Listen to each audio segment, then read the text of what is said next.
भगवान गोपियों के मध्य में प्रकट हो गए और जैसे ही गोपियों के मध्य में कन्हैया प्रकट हुए, सारी गोपियां उन पर ऐसे झपटी हैं जैसे शेर हिरण के ऊपर झपटता है। और सबने जाकर के भगवान को अलग अलग जगह से पकड़ लिया है। किसी ने भगवान के वक्षस्थल को पकड़ा, किसी ने भगवान की काली कमली को पकड़ा, किसी ने भगवान की भुजाओं को पकड़ा, किसी ने केश पकड़े हैं, किसी ने चरण पकड़े हैं। कुल मिला के भी मुश्किल से मुश्किल 20 गोपियां ही पकड़ सकती हैं, इससे ज्यादा तो नहीं पकड़ पाएंगी भगवान को। और वहां गोपियों की संख्या कितनी, हजारों लाखों गोपी। सब गोपियों ने कन्हैया को पकड़ लिया, कहीं अब छोड़ के नहीं चला जाए हमें, जैसे तैसे हाथ बढ़ा है। जो गोपियां कृष्ण को नहीं पकड़ पाई, वो दूर से ही कन्हैया को देखने लगी और पूरी छवि को अपने आंखों के द्वारा हृदय में बसाया और नेत्र बंद करके कहने लगी, अबारे कन्हैया हाथ छुड़ाए जात हो निर्बल जान के मोए, अब हृदय से जब जाओगे तब जबर कहूंगी तोए। हाथ छुड़ा करके तो तू चला गया था ना, भाग गया था ना, अब मैंने तेरी छवि को हृदय में बना लिया है, अब हृदय से जाके दिखा तब समझूंगी तू जबर। जबर कहते हैं मर्द को, तू मर्द सब समझूंगी तू जब तू हृदय से जाके दिखाएगा तो। सभी गोपियां भगवान को ऐसे देख रही हैं जैसे आज भगवान को मार ही डालेंगे क्या। भगवान कहने लगे, सॉरी भाई, माफ कर दो, हम तो परीक्षण कर रहे थे आपके प्रेम का। एक गोपी बोले, तुम झूठ बोलते हो, कोई प्रेम प्रेम नहीं करते हो, हम सब जानती हैं। अच्छा कन्हैया तुम बताओ, तुम प्रेम किससे करते हो? प्रेम करने वाले से प्रेम करते हो या प्रेम नहीं करने वाले से प्रेम करते हो, या दोनों में से किसी से नहीं करते हो? किससे करते हो बताना जरा। भगवान कह रहे हैं, देखो गोपियों ध्यान से सुनना, बिल्कुल ध्यान से। प्रेम करने वाले से जो प्रेम करे वो बहुत बड़ा स्वार्थी होता है। मतलब तुम मुझे प्रेम करो तब मैं तुम्हें प्रेम करूं, ये तो स्वार्थ हो गया ना। ये प्रेम प्रेम नहीं होता, ये तो स्वार्थ होता है। और दूसरी बात तुमने कही, नहीं प्रेम करने वाले से प्रेम, ये पूरी दुनिया में केवल 2 ही लोग करते हैं, माता और पिता अपने बच्चों से। प्रेम नहीं करे बालक फिर भी माता पिता उससे प्रेम करते हैं, भगवान कह रहे हैं अपनी वाणी में। और गोपियों आपने तीसरा कहा, जो दोनों में से किसी से प्रेम नहीं करे, वो कौन होता है? बोले भाई वो या तो गुरुद्रोही होता है या फिर फकीर होता है या कोई संत होता है। संत को कोई मतलब नहीं होता, तुम उसको ऐसी गाड़ी दे दो, चाहे तुम उसको तांगे में बुला लो, वो मस्त रहता है, उसको कोई मतलब नहीं उन सब चीजों से। तो गोपियां बोली, हमें जो समझ आ रहा है, ना तो तुम पहले नंबर वाले हो, ना तुम दूसरे नंबर वाले हो, तीसरे वाले लगते हो। संत तुम हो नहीं, हमारे गले में गलवैयां डाल के रास कर रहे हो, संत का स्वरूप है ये कोई? तुम संत नहीं हो, तुम गुरुद्रोही हो। भगवान, अरे नहीं नहीं मैं गुरुद्रोही नहीं हूं। और हार करके भगवान को कहना पड़ा कि आपसे जो ये प्रेम है ना, ये मुझे लोन में मिला है, ऋण में मिला है, और मैं इसको कभी नहीं चुका पाऊंगा। और गोपियों के प्रेम से भगवान इतने प्रसन्न हो गए, जितनी गोपियां भगवान ने उतने स्वरूप धारण किए, और अब गोपियों के साथ में महारास करना प्रारंभ किया है। बोलो रास रासेश्वर भगवान की जय। जैसे ही रास का प्रसंग आया, यहां कैलाश में बैठे शंकर भगवान अपने नेत्र बंद करके पूरी लीला देख रहे थे। शंकर जी को लगा, अरे हम भी रास करेंगे, हम भी जाकर के कन्हैया के साथ में क्रीड़ा करेंगे।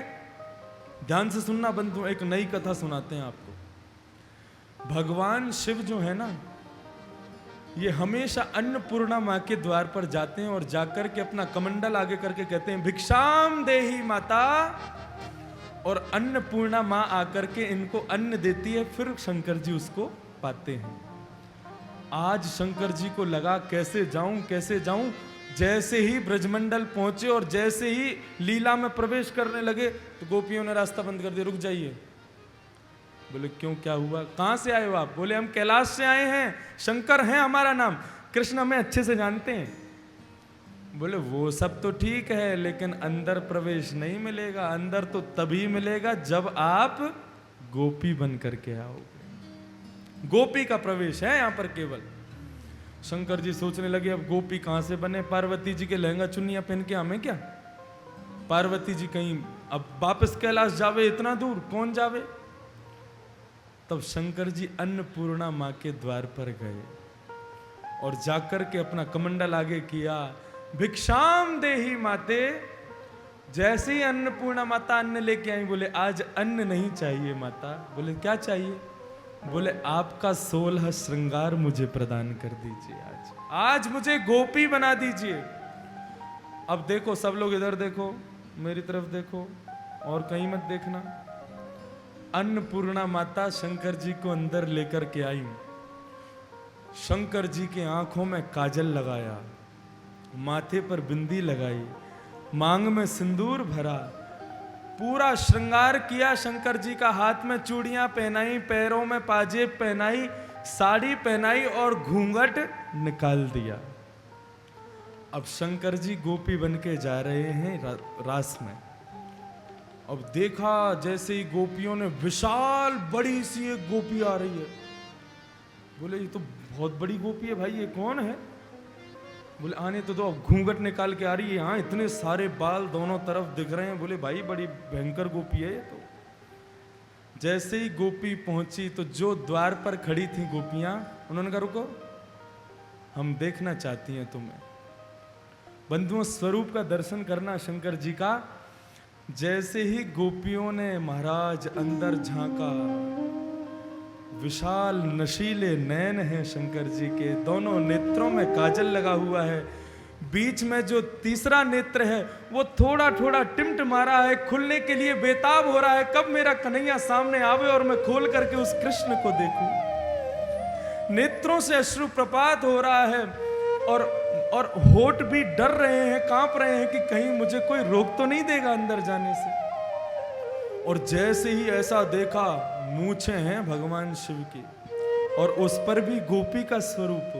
ऐसा स्वरूप वृंदावन में आपको देखने को मिलेगा शंकर जी का। वहां नथनी भी है और मूछ भी है और नाम पड़ा है गोपीश्वर महादेव। बोलो गोपेश्वर महादेव की जय। ऐसी विचित्र गोपी, महाराज गोपियां दिख करके घबरा गई और कहा जल्दी जाओ अंदर। और यहाँ पर जैसी शंकर जी आए, आकर के कृष्ण का दर्शन किया और श्री कृष्ण ने महारास करना प्रारंभ किया। अब देखो, कृष्ण है श्रीमद् भागवत और हम सब कौन हैं, गोपियां। तो आओ हम लोग भी उस रास में, महारास में सम्मिलित हो जाएं और अपने भागवत रूपी कृष्ण के साथ में रास करें। महसूस करो कि कन्हैया हमारे साथ नृत्य कर रहा है। राधा नचे कृष्ण नचे, नचे गोपीजन। राधा नचे कृष्ण नचे, नचे गोपीजन। ओ राधा नचे कृष्ण नचे, नाचे गोपीजन। राधा नचे कृष्ण नचे, नाचे गोपीजन। ओ मन मेरा बन गया सखी रे पावन वृंदावन। ओ मन मेरा बन गया सखी रे पावन वृंदावन। राधा रमण लाल की नचे कृष्ण नचे, नचे गोपीजन। राधा नचे कृष्ण नचे, नचे गोपीजन। ओ हम भी नचे तुम भी नचो, नचे सभी जन। हम भी नचे तुम भी नचो, नचे सभी जन। क्योंकि मन मेरा बन गया सखी रे पावन वृंदावन। ओहो मन मेरा बन गया सखी रे पावन वृंदावन। देखो भाई, आज रास का समय है, आज तो सभी नाच लो। जिन जिन को नाचना आवे सब खड़े होकर के मस्ती में नाच लो। बोलो रास रासेश्वर भगवान की।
नागेश्वर भगवान की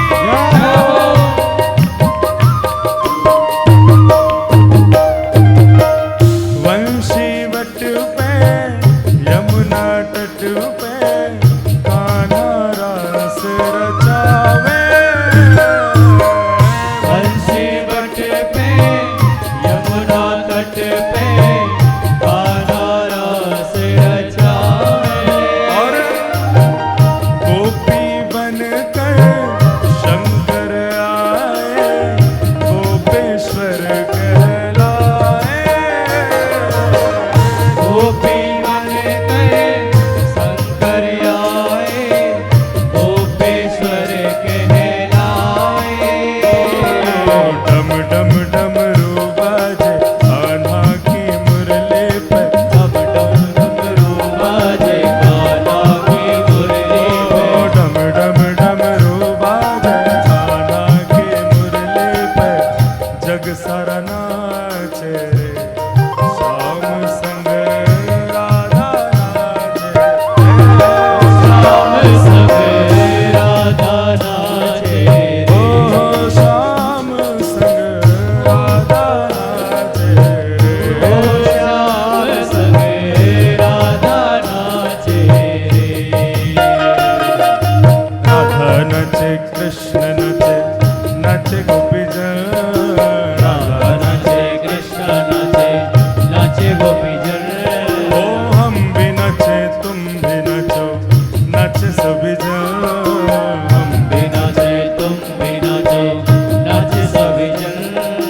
मन मेरा बन गया सगिरी पावन वृंदावन। मेरा बन गया सगिरी पावन ओ वृंदावन। मन मेरा बन गया सगिरी पावन वृंदावन। मेरा बन गया सखीरी पावन वृंदावन। ओ चंद्र किरण सा श्याम सलोना दो आंखें गजरारी। चंद्र किरण सा श्याम सलोना दो आंखें कजरारी। ओ ठुमक ठुमक नाचे गोपियन के संग जग का पालनहारी। ठुमक ठुमक नाचे गोपियन के संग जग का पालनहारी। ओ रास बिहारी संग सदा सो माई ओ संग विरज में विराजे रे श्याम संग राधा नाचे। संग राधा नाचे रे। ओ श्याम संग राधा नाचे। ओम श्याम संग राधा नाचे रे।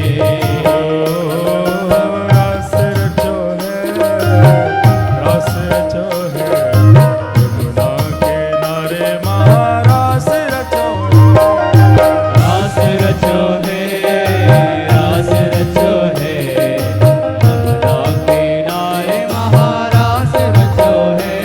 शंकर भी नचे चंद नाचे नाचे तारगण। शंकर भी नाच चंद नाच नाच तारगण। सूरज भी नचे चंद नाचे नाचे तारगण।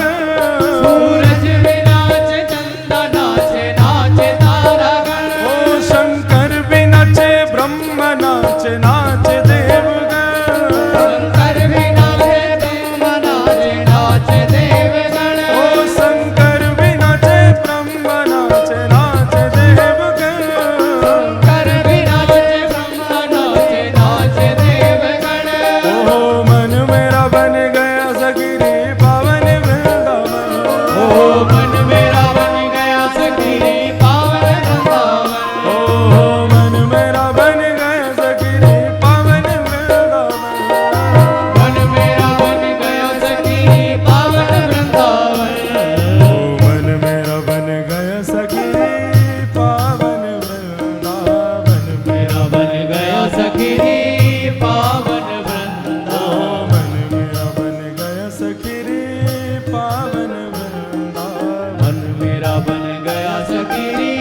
पावन वृंदावन। रास रासेश्वर भगवान की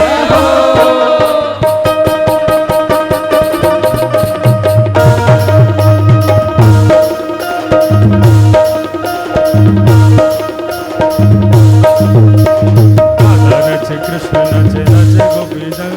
राधा नाचे कृष्ण नाचे नाचे गोपीजन। ओ राधा नचे कृष्ण नचे नचे गोपीजन।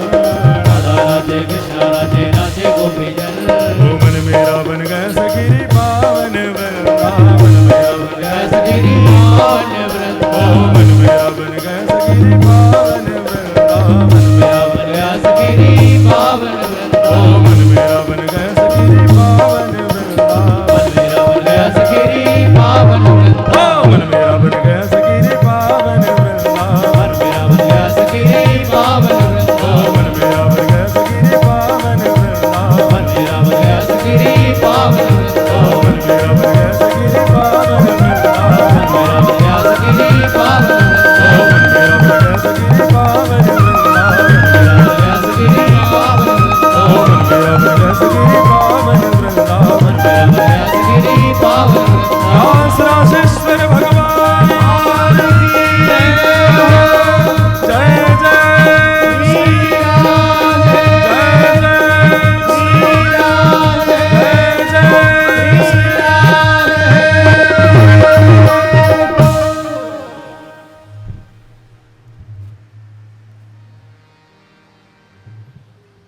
रास रचो है रास रचो है यमुना किनारे महारास रचो है।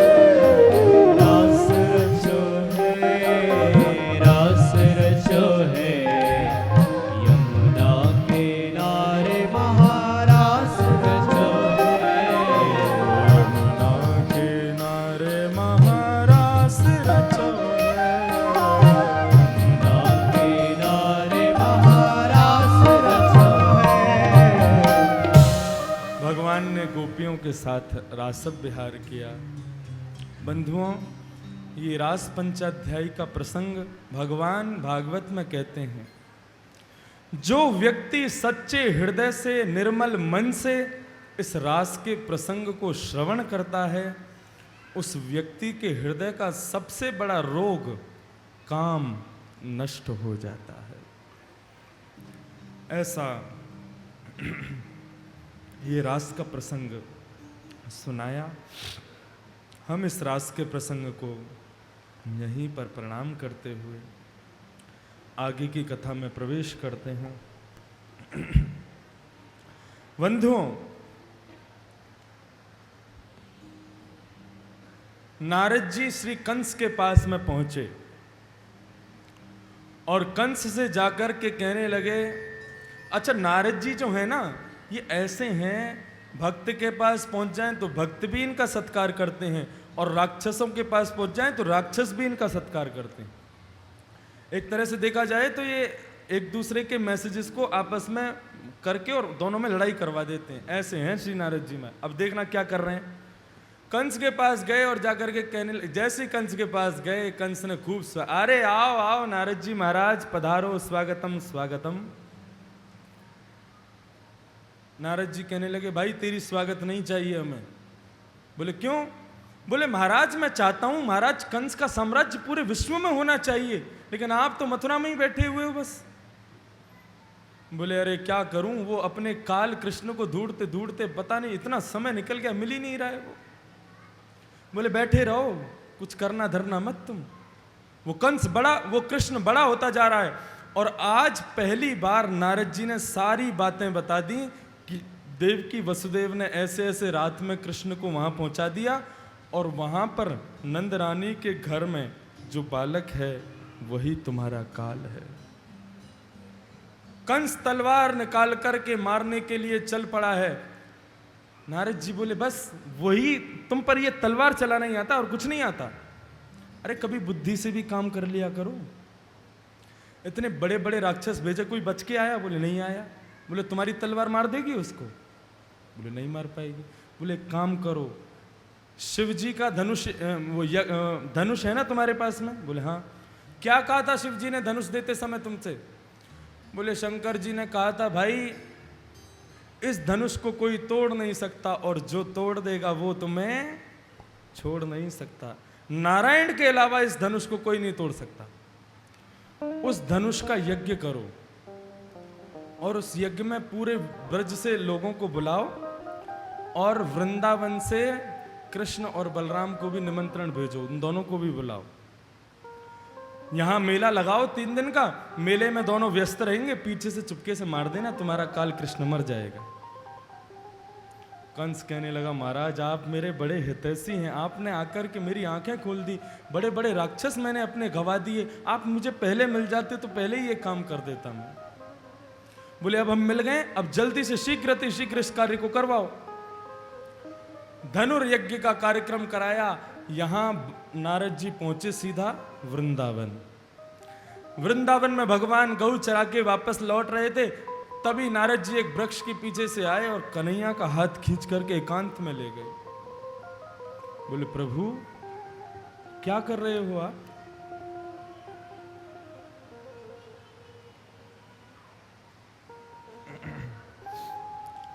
आप क्या कर रहे हैं यहां पर?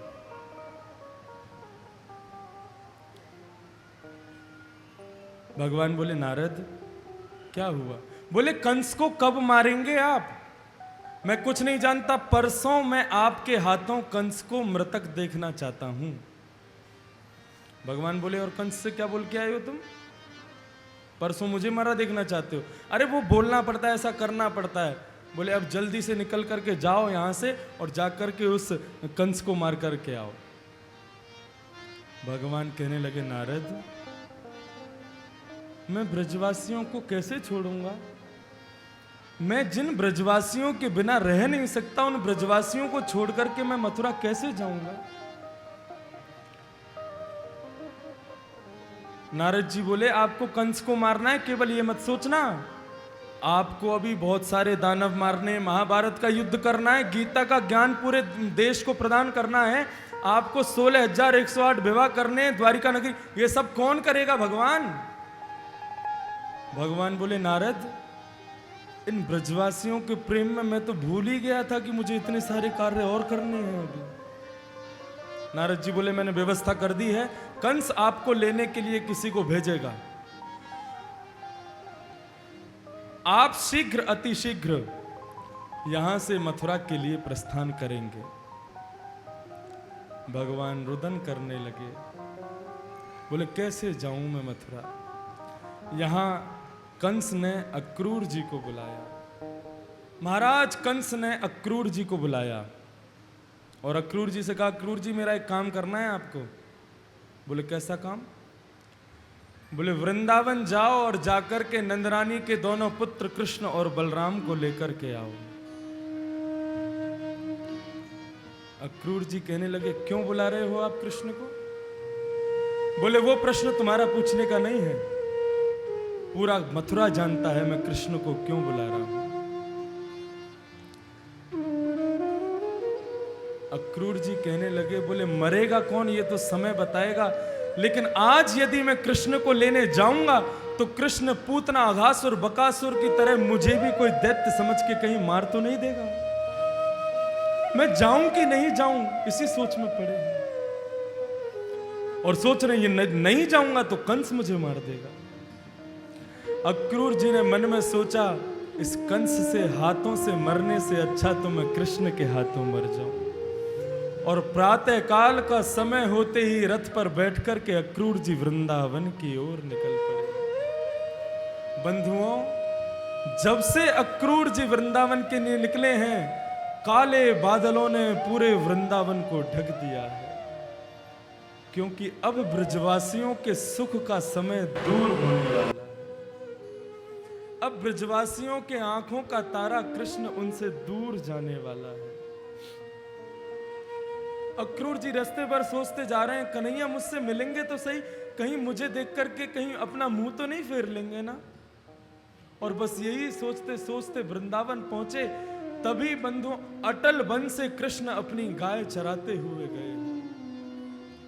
रथ पर आरूढ़ होकर जा रहे अक्रूर जी ने जैसे ही वहां रेत में कृष्ण और ग्वाल बालों के चरणों के चिन्हों को देखा, रथ से कूदे हैं नीचे और कन्हैया के चरणों के चिन्हों को देख करके अपने माथे से लगाने लगे।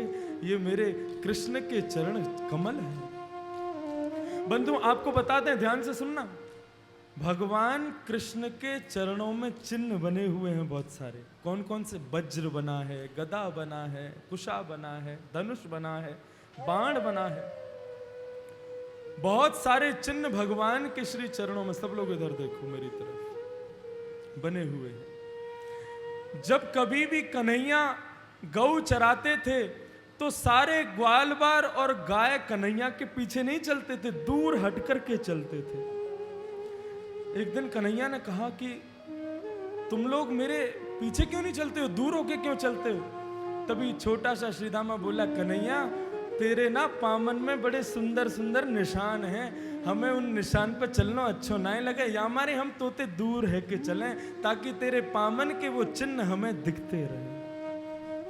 ऐसे हैं ग्वाल बाल कन्हैया के। और आज उन्हीं चरणों को देखते देखते देखते देखते अक्रूर जी जा रहे हैं नंद भवन की ओर। नंद भवन में जैसे ही पहुंचे, जैसे ही वो चरण चिन्ह समाप्त हुए, नजर उठा करके देखा तो गायों को बांध रहे थे गौर वर्ण श्री बलराम जी और श्याम वर्ण हमारे श्री राधा रमण प्रभु। ऐसी सुंदर छटा है प्रभु की, एक बार कोई देख ले मोहित हो जाता है उनकी छवि पर। अक्रूर जी ने हमेशा कृष्ण के बारे में सुना है, लेकिन आज पहली बार देख रहे हैं और बिल्कुल वैसा ही स्वरूप जैसा सुना था। गए और जाकर के सीधा श्री कृष्ण के चरणों में प्रणाम किया। भगवान ने जैसे ही देखा, अरे ये तो अक्रूर काका हैं, उठा करके अक्रूर जी को अपने हृदय से लगा लिया। अक्रूर जी ने जो सोचा भी नहीं था, भगवान ने वैसा बर्ताव किया उनके साथ में। हम लोग क्या क्या बातें मन में सोच करके मंदिर जाते हैं, ऐसा करेंगे वैसा करेंगे, कुछ मत सोचो, बस ईश्वर मुझे मिल जाए, वो एक बार मुझे अपने हृदय से लगा ले, और इससे बड़ा हमें क्या चाहिए भगवान से। अक्रूर जी को लेकर के गए, जाकर के जैसे ही पूछा कि महाराज आपके आने का कारण, नंद बाबा ने पूछा। अक्रूर जी ने बताया, महाराज कंस ने 3 दिन का धनुर्यज्ञ किया है अपने मथुरा में, सभी ब्रजवासियों को आमंत्रित किया है और उसमें कृष्ण और बलराम को विशेषकर रूप से न्योता भेजा गया है, और मैं इन दोनों को लेने आया हूं। नंद बाबा की प्रसन्नता का ठिकाना नहीं, महाराज कंस ने बुलाया है हमें। पूरे ब्रजमंडल में, पूरे वृंदावन में हवा की तरह बात फैल गई, कृष्ण 3 दिन के लिए मथुरा जा रहा है हम सबको छोड़ करके। पता नहीं क्यों ब्रजवासियों को अंदर से लगने लगा कि कन्हैया लौट करके नहीं आएगा, कन्हैया कहीं हमसे हमेशा के लिए दूर तो नहीं चला जाएगा ना, क्योंकि कंस के कार्य ही ऐसे हैं, कहीं वो कन्हैया पर कुछ संकट ना डाल दे। रात्रि भर बंधुओं ध्यान देना, वृंदावन में एक भी गोपी चैन से सोई नहीं। यहां के वृंदावन की गाय भी आज चैन से सो नहीं पा रही है, उनको भी पता है कल हमारा कन्हैया हमें छोड़ करके जा रहा है। बंधुओं, जब किसी व्यक्ति का हृदय से संबंध होता है, माँ और पुत्र का हृदय का संबंध होता है, पुत्र पर यदि कोई संकट आता है तो माँ को आभास हो जाता है। सभी ब्रजवासियों को आभास हो रहा है कि कन्हैया कहीं दूर ना चला जाए हमसे। जिस कन्हैया को देखे बिना गोपियों के कंठ के नीचे से पानी नहीं उतरता, वो गोपियां कैसे रहेंगे कृष्ण के बिना। प्रातः काल का समय हुआ, आज सूर्य उदय हुआ ही नहीं, काले बादल छाए हुए हैं पूरे वृंदावन में। सभी ब्रजवासी मुख्य द्वार पर आकर के खड़े हैं। हमारा कन्हैया 3 दिन के लिए हमें छोड़ करके जा रहा है, हम कैसे जिएंगे इसके बिना। अक्रूर जी का रथ जितना जितना कृष्ण का जाने का समय समीप आ रहा है, उतना उतना ब्रजवासियों का हृदय रोने को हो रहा है, लेकिन आंसू बाहर नहीं निकल रहे हैं। कन्हैया निकल करके जैसे ही बाहर आया, ब्रजवासियों ने कन्हैया को पकड़ लिया। कन्हैया, हमें छोड़ करके मत जाना, तू हमें छोड़ करके यहां अकेला छोड़ करके मथुरा मत जाना। कन्हैया कहने लगे, अरे तुम चिंता क्यों करते हो, मैं आ जाऊंगा ना, अभी आ जाऊंगा। यशोदा मैया आई और आकर के कहने लगी, नहीं, मैं कृष्ण को अपने से दूर नहीं जाने दूंगी, बिल्कुल दूर नहीं जाने दूंगी, और खास करके कंस की नगरी में कभी नहीं। भगवान रूठ गए और मैया यशोदा से कहने लगे, दुनिया के बच्चे घूमते हैं मां, मैं नहीं घूमना जानता, मैंने कभी तुझसे जिद की कहीं जाने की, मैं भी तो बालक हूं, मेरा भी तो मन करता है घूमने का। बंधुओं, कन्हैया का मन नहीं है, लेकिन आज कृष्ण को जाना पड़ेगा, इसलिए वो मैया से कह रहे हैं। और आज कन्हैया को पहली बार किसी बात के लिए जिद करते हुए मां यशोदा ने छोड़ दिया। ठीक है, तेरी इच्छा है ना, तू रह सकता है हमारे बिना, जा मथुरा होकर के आ। मां यशोदा अंदर चली गई अक्रूर जी के पास। भगवान श्री कृष्ण गोपियों के पास गए और गोपियों के मध्य में खड़ी हुई श्री राधा रानी से कहने लगे, राधा जी, मुझे आज्ञा दीजिए, आप तो जानती हैं मैं लीला करने के लिए आया हूं, यदि मैं ब्रजमंडल छोड़ के नहीं जाऊंगा तो आगे की लीलाएं कैसे पूरी होंगी। राधा रानी कहती हैं, कन्हैया, अभी अभी जो तुमने मुझसे कहा है, इसका उत्तर मुझे क्या देना चाहिए, ये मुझे तुम ही बताओ। कोई जाता है कहीं अच्छे काम के लिए, उसको टोकना नहीं चाहिए, रोकना नहीं चाहिए। और प्रेमी का ये लक्षण नहीं है कि दूसरा प्रेमी जा रहा है और हम उसको रोक ही नहीं रहे हैं। मैं क्या करूं ये मुझे तुम बताओ। यदि मैं तुम्हें रोकती हूं तो मेरा टोक तुम्हें लग जाएगी, तुम्हारे अच्छे कामों में विघ्न हो जाएगा, और मैं नहीं रोकती हूं तो मैं किस बात की प्रेमी हूं। तुम जा रहे हो और मैं तुम्हें रोक ही नहीं रही हूं, मैं क्या करूं मुझे तुम बताओ।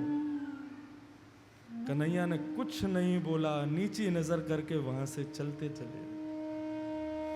गोपियां बार बार रथ के सामने लेट जाती हैं, बार बार कन्हैया को रोकने का प्रयास करती हैं, और आज तो विधाता को, ब्रह्मा को भी सुनाने लगी खड़ी खड़ी कि अहो विधाता स्तवना क्वचित् दया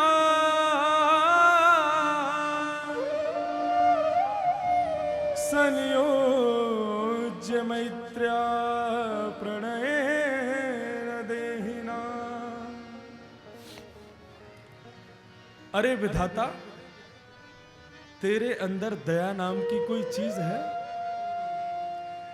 पहले तो दो प्रेम करने वालों को मिला देता है, और जब वास्तविक में मिलने का समय आता है तो दोनों को दूर कर देता है। एक गोपी कहने लगी, विधाता को क्यों कोस रही हो? कृष्ण को कोसो ना, एक बार भी हमारी तरफ मुड़ करके नहीं देख रहा है। दूसरी गोपी कहने लगी, अरे आज तो हमारा भाग्य ही खराब है कि कन्हैया हमें छोड़ करके जा रहा है। श्री कृष्ण रथ पर बैठ करके, और जैसे ही रथ चलने लगा, ब्रजवासी रथ के साथ साथ चल रहे हैं। कन्हैया मत जाना हमें छोड़ के, कन्हैया मथुरा मत जाना तू हमें छोड़ के। और कन्हैया बिना ब्रजवासियों को देखे अजीब सा चेहरा बना करके अक्रूर जी से कहते हैं, रथ को तेज चलाइए। और ब्रजवासी देखते रह जाते हैं कि ये वही कृष्ण है जो कल तक हम लोगों के साथ में घूम रहा था। और रथ ने जैसे ही गति पकड़ी है, सारे ब्रजवासी पीछे पीछे दौड़ रहे हैं। इतने में ही नंद भवन से मां यशोदा दौड़ी दौड़ी आई और कहने लगी, अरे कन्हैया रुक जा, अरे लाला रुक जा, अरे मेरे लाला रुक जा, अरे कन्हैया एक बार रुक जा।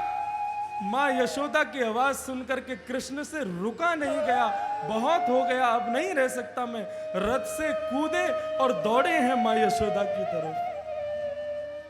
और यशोदा की तरफ जैसे ही आए, मां यशोदा ने अपनी भुजाएं खोल करके कृष्ण को अपने हृदय से लगा लिया।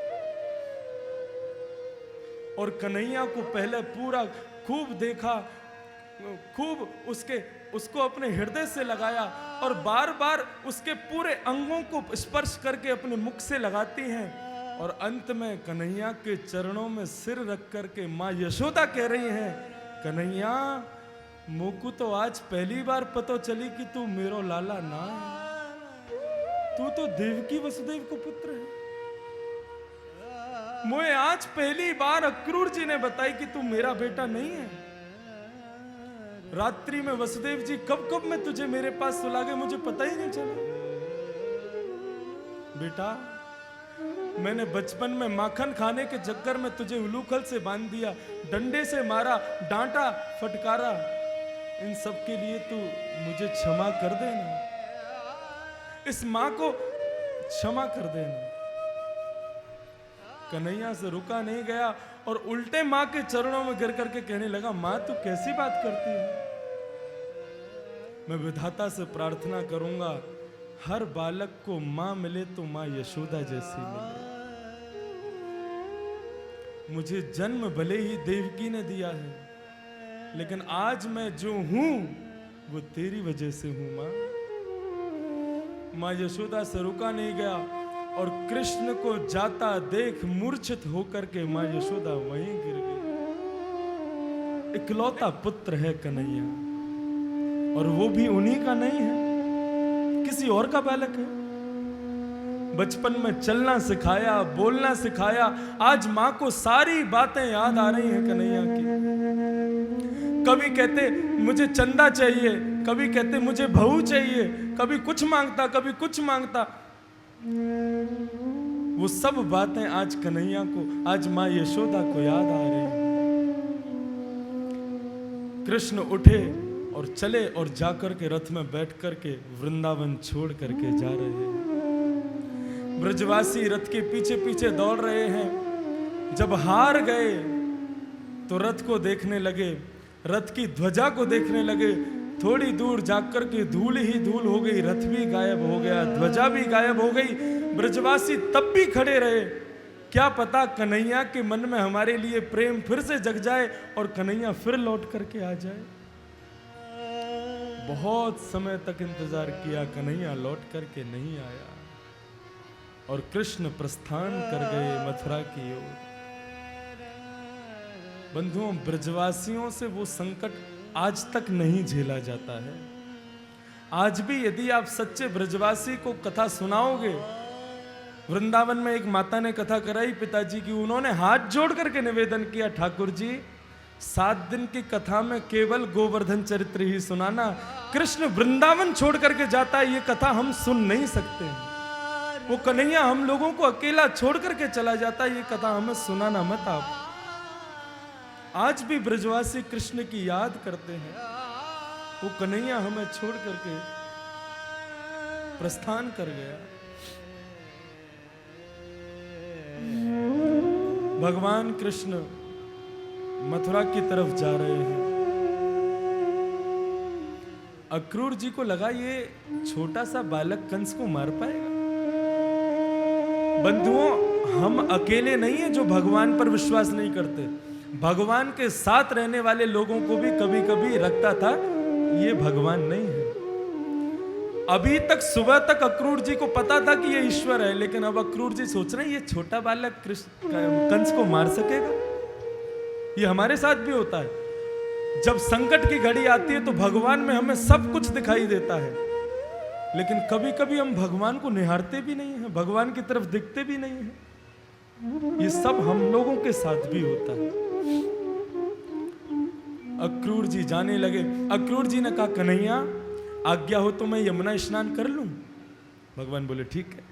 और जैसे ही अक्रूर जी ने यमुना जी में स्नान के लिए डुबकी लगाई और नेत्र खोल करके यमुना के अंदर देखा, तो वही कृष्ण जो रथ में बैठा है वो यमुना के अंदर शेष नाग पर चतुर्भुज रूप धारण करके विराजमान है।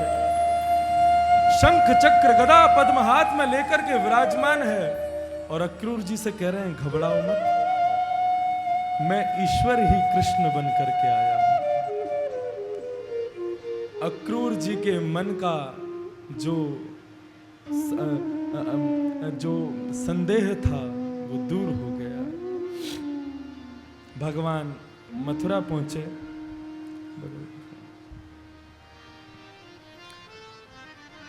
भगवान मथुरा पहुंचे हैं। बंधुओं, मथुरा में सभी ग्वालबाल भगवान के साथ गए। 2-3 ग्वालबाल भगवान के, श्रीदामा ये आदि 2-3 जो मित्र हैं भगवान के साथ में गए हैं।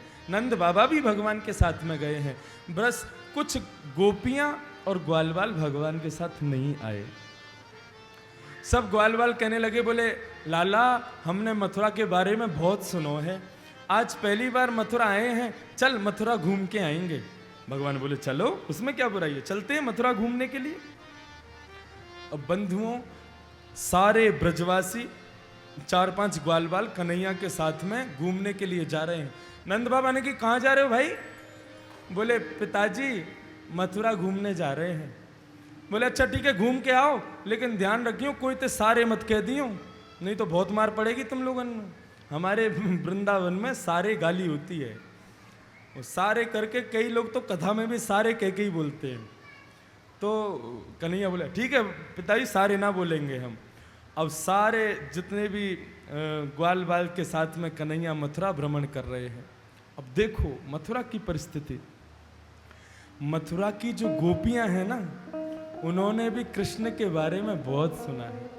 और आज जैसे ही पता चला कन्हैया आ रहा है, तो सारी गोपियां अपनी अटारी पर खड़े होकर के श्री कृष्ण का दर्शन कर रही हैं।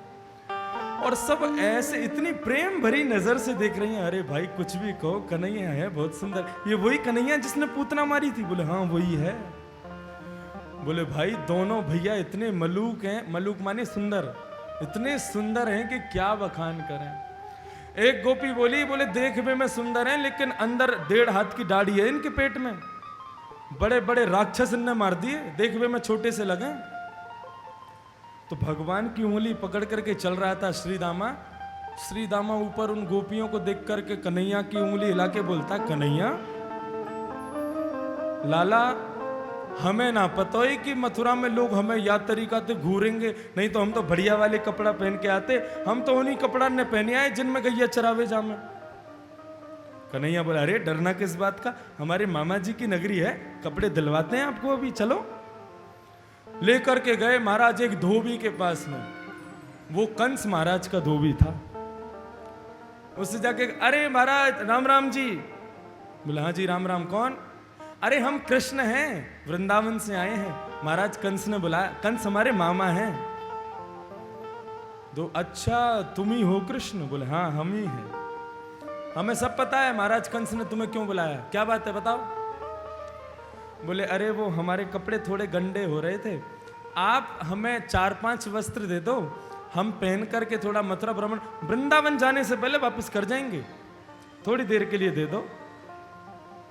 धोबी कहने लगा भाग जाओ मेरी आंखों के आगे से, नहीं तो जो काम महाराज कंस को करना है वो मुझे ही करना पड़ जाएगा। सब जानता हूं मैं क्यों बुलाया महाराज कंस ने तुम्हें, अपमान कर दिया भगवान का। श्रीदामा बोलो लाला ने कान नीचे करियो। भगवान ने अपना कान नीचे किया। श्रीदामा बोला, बोले ये अभी हमें जानता नहीं है, पूतना वाले हाथ दिखा दे, जिस हाथ से तूने पूतना मारी थी वही हाथ मारियो इसके ऊपर। भगवान बोले मार दूं? बोले मार दे। भगवान ने महाराज एक पंजा मारा घुमा करके, और उस धोबी का वही राम नाम सत्य हो गया, एक पंजे में ही खत्म हो गया वो। भगवान बोले लो भाई सारे वस्त्र टंगे हुए सूख रहे हैं, पहन लो इनको। अब महाराज कंस के कपड़े, और ये कितने नेक नेक से बालक छोटे छोटे से, अब जैसे ही तैयार होकर के चलने लगे तो बिना झाड़ू के सड़क साफ होती चल रही है, इतने बड़े बड़े कपड़े पहन करके चल रहे। सीधामा बोला लाला कपड़े थोड़े से बड़े हैं। कन्हैया बोले थोड़े नहीं बहुत बड़े हैं, चलो दर्जी के पास चलते हैं, जाके इनको सेट करवा के आते हैं। बंधुओं एक संत से मैंने सुना था, ये दर्जी वही है जो राम अवतार में जब भगवान श्री राम का विवाह होने वाला था तो एक दर्जी को बुलाया, और दर्जी के साथ में 2 तलवार वाले खड़े कर दिए, बोले राम जी का नाप लो लेकिन स्पर्श मत करना, ये मर्यादा पुरुषोत्तम राजा हैं, स्पर्श मत करना इनका।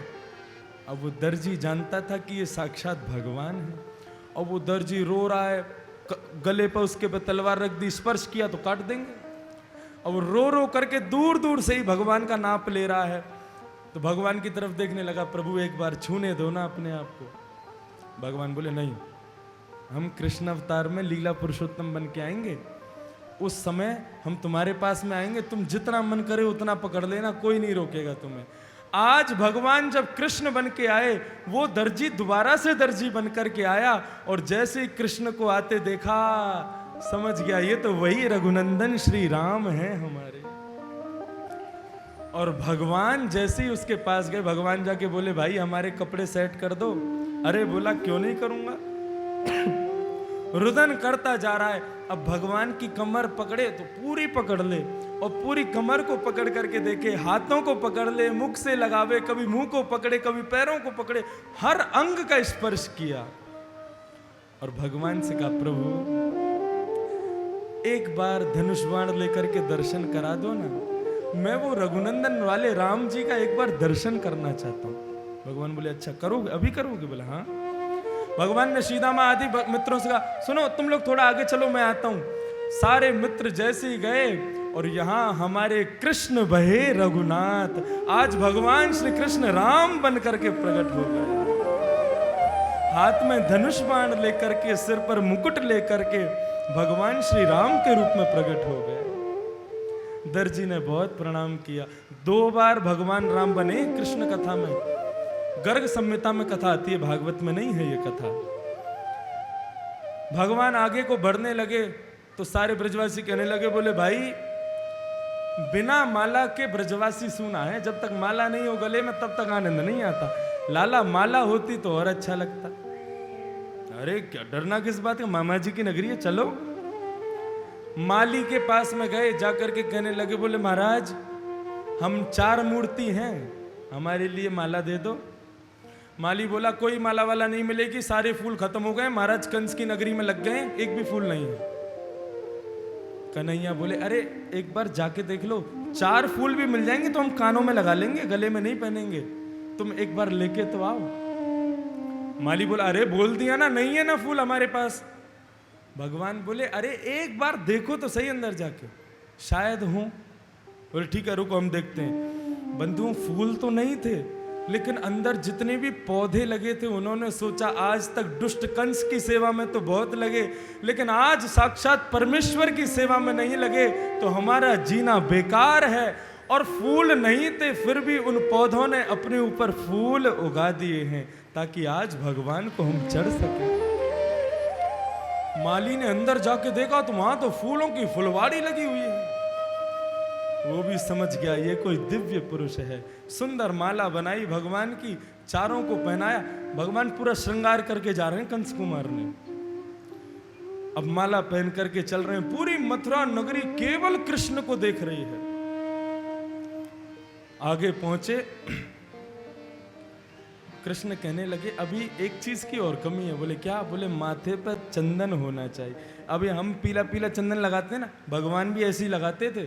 उनको ये केसर का चंदन माथे पर बड़ा अच्छा लगता था, और भगवान कहते थे जिनको गुस्सा आता है वो माथे पर ही केसर का चंदन लगाया करो ताकि गुस्सा ठंडा रहा करे। इसलिए भगवान चंदन लगाते थे। भगवान बोले भाई चंदन कहाँ से मिलेगा? इतने में ही सामने से एक दीनहीन सी 3 जगह से जिसकी कमर टेढ़ी है, कुब्जा, वो आ रही थी और हाथ में चंदन लेकर के जा रही थी। भगवान ने उसके हाथ में चंदन देखा और वो जैसे ही आगे निकली, भगवान बोले हे सुंदरी तुम कहां जा रही हो? जैसे ही उसने सुंदरी शब्द सुना, उसका तो रोम रोम प्रफुल्लित हो गया।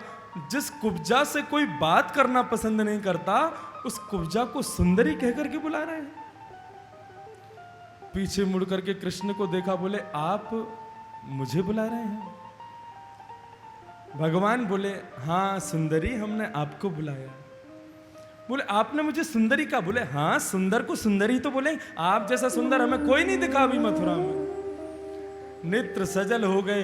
बोले कि महाराज वैसे तो मैं कंस की दासी हूं, ये चंदन महाराज कंस को लगाती हूं, आपकी आज्ञा हो तो मैं आपके माथे पर लगा दूं? बोले हाँ लगा दो।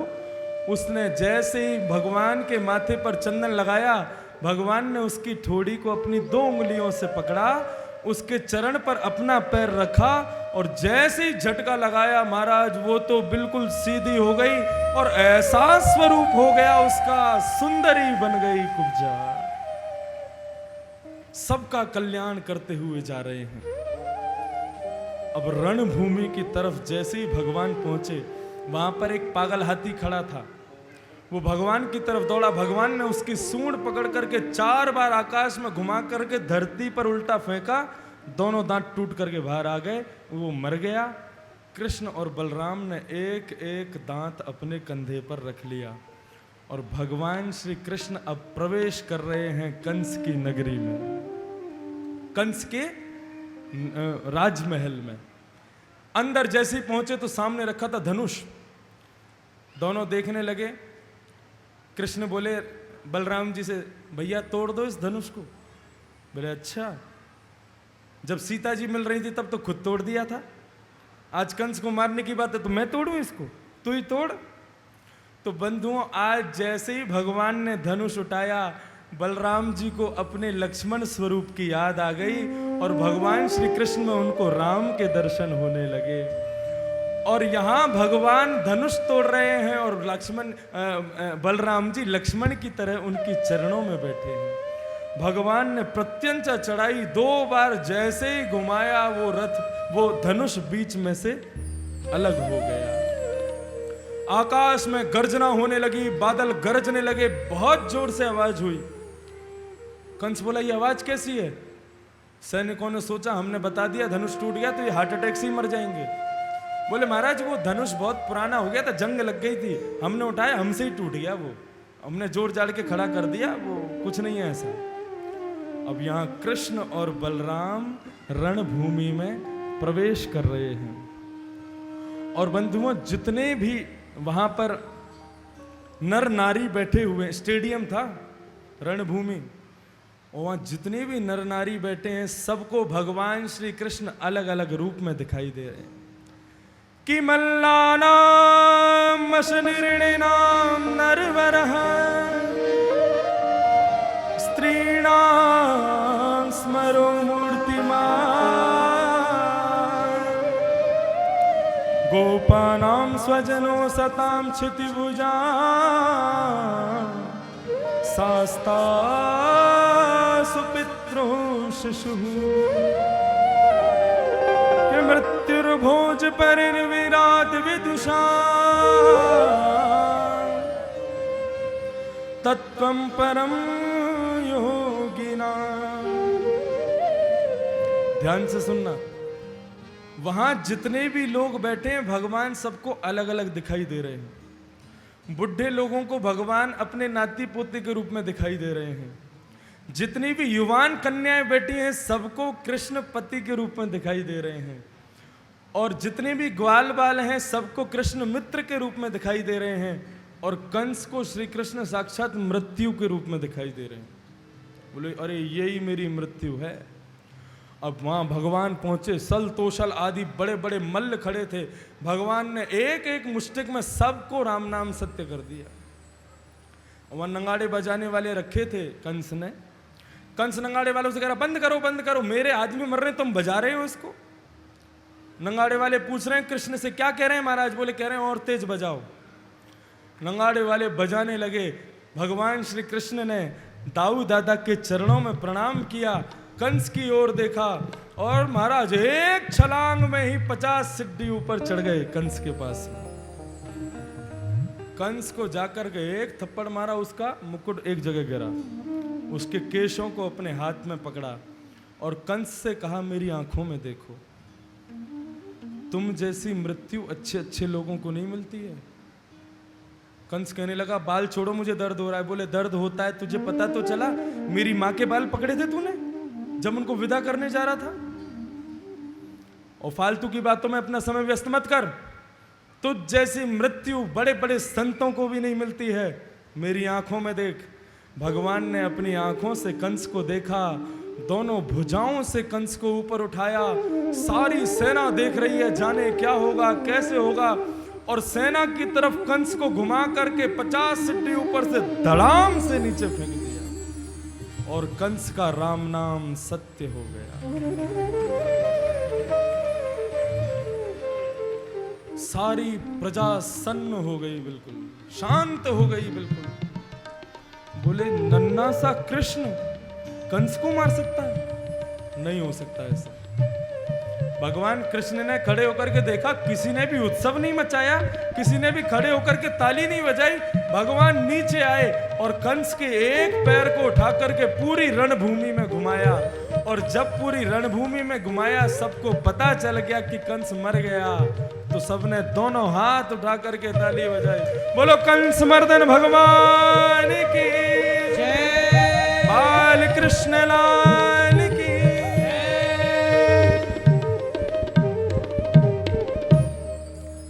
आज कंस मारा गया। बंधुओं,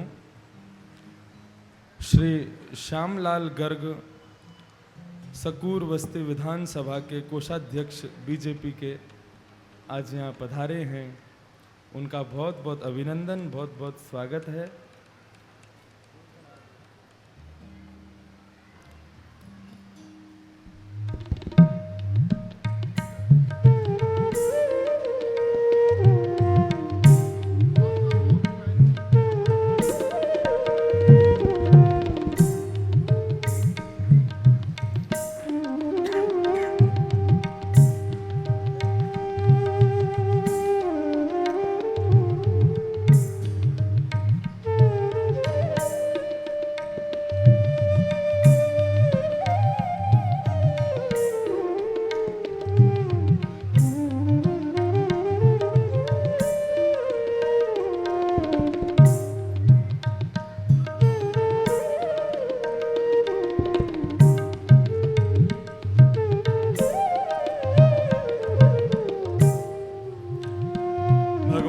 कृष्ण ने कंस का मर्दन किया, देवकी वसुदेव को मुक्त किया और उग्रसेन को राज्य गद्दी पर बिठाया।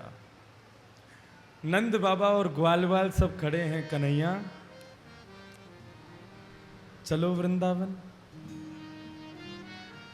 भगवान कहने लगे तुम लोग जाओ, मैं जल्दी वापस आऊंगा।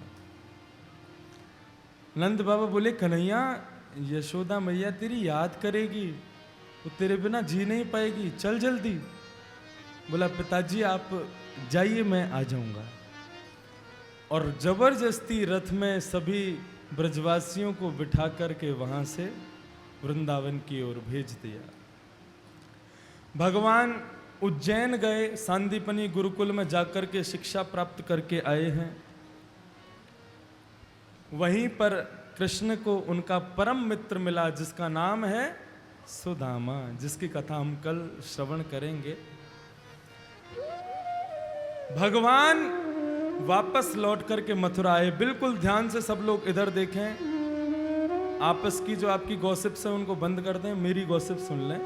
सब लोग इधर देखें। भगवान वापस लौट करके मथुरा आए और आजकल कृष्ण का नाम बहुत बड़ा हो गया है। मधुराधिपति वसुदेव नंदन देवकी नंदन महाराज श्री कृष्ण चंद्र जी महाराज, बहुत लंबा। और ब्रज में क्या नाम था? कन्हैया, कृष्ण, लाला, गोविंद, गोपाल, ये छोटे छोटे नाम। और मथुरा में इतना लंबा चौड़ा नाम। और जब से भगवान ब्रजधाम छोड़ करके आए हैं, ब्रजवासियों की बहुत याद आती है। बंधुओं देखो, परिस्थिति दोनों माओं की कितनी विचित्र है। वहां यशोदा से दूर कृष्ण गया है, उसको कृष्ण की याद आती है। यहां देवकी के पास इतने वर्षों बाद कृष्ण आया है, उसका भी तो मन करता है मैं अपने बालक को खिलाऊं, जिसको मैंने जन्म दिया उस बालक को अपनी गोद में बिठाऊं। भगवान यदि इनकी ना सुने तो ये दुखी, उनकी ना सुने तो वो दुखी। आज माता देवकी पहली बार कन्हैया के लिए भोजन की थाली लगा रही हैं। आज तक अवसर ही नहीं मिला कभी, क्योंकि जब कृष्ण मथुरा से गए थे तब तो दूध भी नहीं पी पाते थे, और अब तो इतने बड़े बन करके आए हैं। माता देवकी को पता था कि कृष्ण को ब्रज में माखन मिश्री बहुत प्रिय था।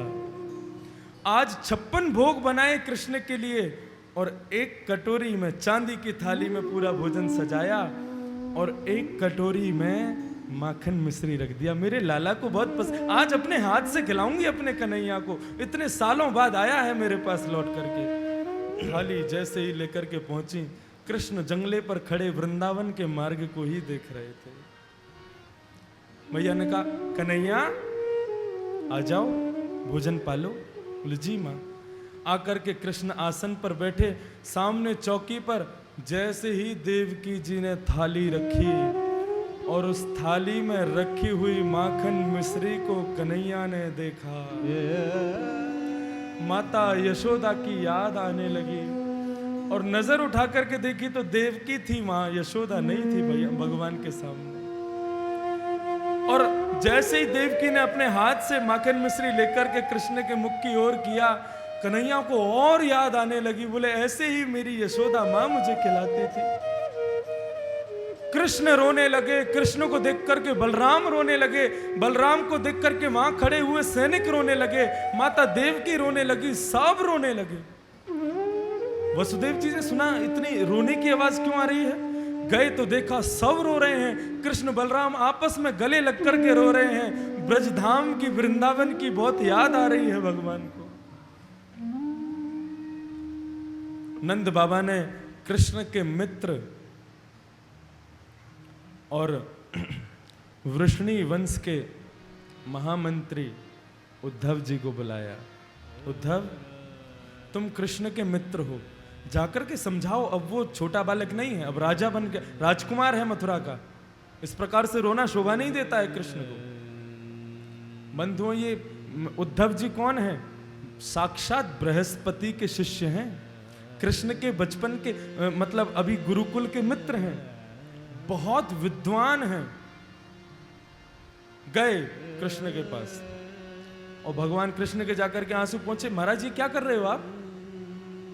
इस प्रकार से रुदन करता है कोई? आप अब छोटे बालक नहीं हैं, आप अब मथुरा के राजा हो गए हैं, वसुदेव नंदन है, देवकी नंदन है। आप रोना बंद कीजिए, क्यों रो रहे हैं आप? भगवान बोले, उद्धव, तुझे कभी किसी से प्रेम हुआ है? बोले नहीं, कभी नहीं हुआ। तो फिर तू मेरे आंसुओं को नहीं समझेगा। और किसी एक से नहीं, मुझे तो लाखों ब्रजवासियों से प्रेम हुआ है। कैसे जीते होंगे मेरी याद में, जो मेरे बिना जल भी ग्रहण नहीं करते थे, वो ब्रजवासी कैसे जी रहे होंगे मेरी याद में। उद्धव, मेरा एक काम करोगे? तुम वृंदावन चले जाओ। मैं तो नहीं जा सकता, क्योंकि मैं गया तो वृंदावन से मुझे वापस आने नहीं देंगे ब्रजवासी। तुम मेरी तरफ से वृंदावन जाओ और वृंदावन जाकर के सभी को मेरा समाचार प्रदान करना। उद्धव बोले, ठीक है, मैं चला जाता हूं और सुबह जाऊंगा, शाम को वापस आऊंगा, अपनी लच्छेदार वाणी में ऐसा ज्ञान प्रदान करूंगा, उनको भूल जाएंगे आपको। कन्हैया बोले, उद्धव, बड़ी बड़ी बातें मत कर, ये तो तुझे वृंदावन जाके पता चलेगा। अब जा करके वृंदावन सब गोपियों से मिलकर के आ। और वृंदावन की मनस्थिति कैसी है? कृष्ण कह के गए थे मैं परसों आऊंगा, और आज बरसों बीत गए लेकिन कृष्ण लौट करके नहीं आए हैं वृंदावन। प्रातः काल का समय होता, श्रीदामा आदि सभी नंद रानी यशोदा के द्वार पर आकर के कहते, मां हम जा रहे हैं, कृष्ण आ रहा होगा। परसों की कह के गया था ना। और जो मार्ग मथुरा के लिए जाता था, उस मार्ग पर जाकर के बैठते थे, कन्हैया आ रहा होगा, कृष्ण आ रहा होगा। पूरे दिन धूप में तपते कृष्ण की याद में। और जब शाम तक कन्हैया लौट करके नहीं आता, तो मां यशोदा के द्वार पर जाकर के सभी ब्रजवासी कहते, मां यशोदा, तेरो कन्हैया आज भी लौट करके नहीं आए। वर्षों बिता दिए सभी ब्रजवासियों ने कृष्ण की याद में। हमेशा की भांति आज भी सभी ब्रजवासी मथुरा के मार्ग पर बैठे थे। यहां भगवान अक्रूर जी को विदा करते करते उन्होंने अपनी काली कमली उतारी और उद्धव जी के गले में डाल दी। अपने मुकुट में से मोर पंख निकाला और उद्धव जी के मुकुट में डाल दिया। उद्धव जी बोले ये सब क्या है? बोले तुम बिना इसके जाओगे तो ब्रजवासी तुमसे बात नहीं करेंगे, जाओ मिल करके आओ सभी ब्रजवासी। उद्धव हंस रहा है, बताओ क्या नाटक चल रहा है इन लोगों का, कोई पता ही नहीं चल। बोले तू जा तो सही, तुझे पता चलेगा, जा। उद्धव जी उसी रथ में बैठ करके जा रहे हैं जिस रथ में कृष्ण वृंदावन छोड़ करके आए थे। और आज दूर से देखा कि धूल उड़ रही है। श्री दामा ने कहा अरे देखो मथुरा से कोई आ रहा है हमारी तरफ। और जैसे ही रथ दिखने लगा, श्री दामा, मधुमंगल, भगवान के सभी मित्र दौड़ने लगे, अरे हमारा कन्हैया आ गया, ये तो वही रथ है जिसमें कन्हैया वृंदावन छोड़ करके गया था। सब दौड़ रहे हैं भगवान से मिलने के लिए। श्री दामा एक झाड़ी के पीछे जाके बैठ गया। मधुमंगल बोला श्री दामा ये क्या कर रहे हो तुम क्यों नहीं जा रहे कृष्ण से मिलने के लिए? बोले यार आज इतने दिन बाद आ रहा, मैं इससे बात ही नहीं करूंगा, आज मैं इससे बोलूंगा ही नहीं। परसों की कह के गया, बरसों बाद आ रहा है मिलने। मधुमंगल बोला तू बैठा रहे, हमसे तो रुका ही नहीं जा रहा, हम तो जाके मिलेंगे कृष्ण से। सबको दौड़ता देख श्री दामा से रुका नहीं गया। बोलो अरे भाई रूठ बाद में लूंगा, पहले कन्हैया से जाके मिल तो लूं एक बार। सारे ब्रजवासी दौड़े, मानो उनकी जो प्राण चले गए थे, मानो आज वो वापस आ गए।